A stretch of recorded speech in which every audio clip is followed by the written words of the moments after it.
VK Mishra present. हमारे channel पर बने रहने के लिए हमारे चैनल को लाल बटन दबा करके सब्सक्राइब करें और साथ में बेल आइकन घंटी दबाएं।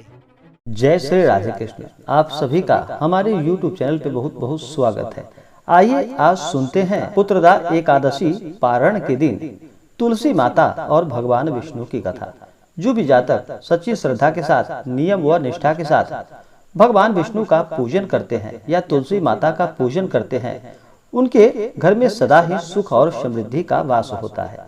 जहाँ पर तुलसी का वृक्ष होता है वहाँ पर से सभी नकारात्मक ऊर्जाएं दूर रहती है और माता तुलसी की कृपा से वहाँ पर कभी भी यम के दूत असमय वहाँ पे कभी आ और जा नहीं सकते हैं। तुलसी माता सभी प्रकार के सुखों को प्रदान करने वाली है। भगवान विष्णु को तुलसी अति प्रिय है, इसलिए किसी भी व्रत में भगवान विष्णु के ऊपर तुलसी पत्र चढ़ाया जाता है। इससे भगवान विष्णु अति प्रसन्न होते हैं। तो आइए सुनते हैं द्वादशी पारण के दिन तुलसी माता और भगवान विष्णु की कथा। तो बोलिए प्रेम से भगवान विष्णु की जय, तुलसी माता की जय। तुलसी से जुड़ी हुई एक कथा अति प्रचलित है। श्रीमद् देवी भागवत पुराण में इसके अवतरण की दिव्य लीला कथा बताई गई। एक बार भगवान शिव ने अपने तेज को समुद्र में फेंक दिया। उससे एक महातेजस्वी बालक का जन्म हुआ। वह बालक आगे चलकर जालंधर के नाम से विख्यात हुआ। वह बड़ा ही पराक्रमी दैत्य राजा बना। उसकी राजधानी का नाम जालंधर नगरी पड़ा। दैत्यराज कालनेमी की कन्या वृंदा का विवाह जालंधर से हुआ। जालंधर महाराक्षस था। अपनी सत्ता के मद में चूर होकर उसने माता लक्ष्मी को पाने की कामना से युद्ध किया, परंतु समुद्र से ही उत्पन्न होने के कारण माता लक्ष्मी ने उसे अपने भाई के रूप में स्वीकार किया और फिर जालंधर वहां से पराजित होकर वह अब देवी पार्वती को पाने की लालसा से कैलाश पर्वत पर चल पड़ा और भगवान देवादिदेव महादेव का रूप धारण कर वह माता पार्वती के समीप पहुंच गया। परंतु माता पार्वती ने अपने योग बल से उसे तुरंत पहचान लिया कि यह कौन है और इसके बाद फिर माता पार्वती वहां से अंतर्ध्यान हो गई। माता पार्वती ने क्रुद्ध होकर यह सारा वृतांत भगवान विष्णु को कह सुनाया। जालंधर की पत्नी वृंदा अत्यंत ही पतिव्रता स्त्री थी। उसी के पतिव्रत धर्म की शक्ति के कारण जालंधर न तो मारा जाता था और न ही पराजित किसी से हो पाता था। इसलिए जालंधर का नाश करने के लिए वृंदा के पतिव्रत धर्म को भंग करना बहुत जरूरी था।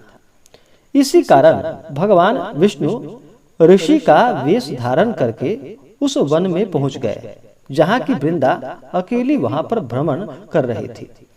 भगवान के साथ दो मायावी राक्षस भी थे, जिन्हें देखकर वृंदा भयभीत हो गई।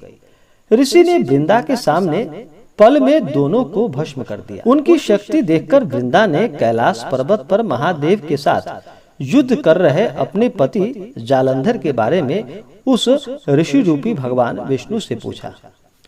ऋषि ने अपने माया जाल से दो वानर प्रकट किए।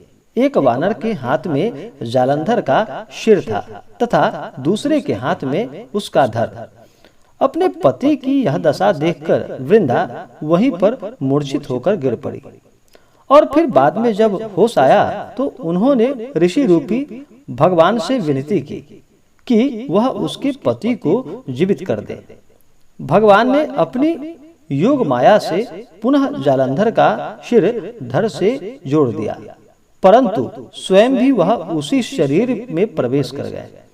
वृंदा को इस छल का जरा भी पता नहीं चल पाया और जालंधर बने भगवान के साथ वृंदा पतिव्रता का व्यवहार करने लगी, जिससे कि उसका सतीत्व भंग हो गया। ऐसा होते ही वृंदा का पति जालंधर युद्ध में हार गया। जब इस सारी लीला का वृंदा को पता चला तो उसने क्रुद्ध होकर भगवान विष्णु को शिला होने का श्राप दे दिया तथा स्वयं वहीं पर सती हो गई। जहाँ वृंदा भस्म हुई थी वहाँ तुलसी का पौधा उगा। भगवान विष्णु ने वृंदा से कहा कि हे वृंदा, हे देवी, तुम अपने सतीत्व के कारण मुझे लक्ष्मी से भी अधिक प्रिय हो गई हो। अब तुम तुलसी के रूप में सदा मेरे साथ ही रहोगी। जो मनुष्य भी मेरी शालिग्राम रूप के साथ तुलसी का विवाह करेगा, वह इस लोक और परलोक में विपुल यश को प्राप्त कर पाएगा। जिस घर में भी तुलसी होती है, वहाँ यम के दूत भी असमय नहीं आ जा सकते। गंगा व नर्मदा के जल में स्नान तथा तुलसी का पूजन बराबर माना जाता है, चाहे मनुष्य कितना भी पापी क्यों न हो। मृत्यु के समय जिसके प्राण मंजरी रहित तुलसी और गंगा जल मुख में रखकर निकलता है, वह सभी पापों से मुक्त होकर और अंत में वैकुंठ धाम को प्राप्त होता है। और जो मनुष्य तुलसी व आमलों की छाया में अपने पितरों का श्राद्ध कर्म करता है, उसके पितर को भी मोक्ष की प्राप्ति होती है। और तुलसी की कथा सुनने से या तुलसी का पूजन करने से अनंत गुना पुण्य फलों की प्राप्ति होती है। इससे भगवान विष्णु का भी कृपा प्राप्त होता है। इसी प्रकार से जो भी जातक सच्ची श्रद्धा के साथ भगवान विष्णु और तुलसी माता का पूजन करते हैं, उन्हें सभी प्रकार के सुख और समृद्धि की प्राप्ति होती है। तो आशा करता हूँ कि यह जानकारी आपको अच्छा लगा हो। ऐसे ही ज्ञानवर्धक जानकारियाँ प्राप्त करने के लिए हमारे इस चैनल को लाल बटन दबा करके सब्सक्राइब करें, साथ में बेल आइकन घंटी दबाएं ताकि मेरे वीडियो का नोटिफिकेशन आपके पास सबसे पहले पहुंचे। वीडियो को लाइक और अपने मित्रों में शेयर करें। जय श्री राधे कृष्ण। धन्यवाद।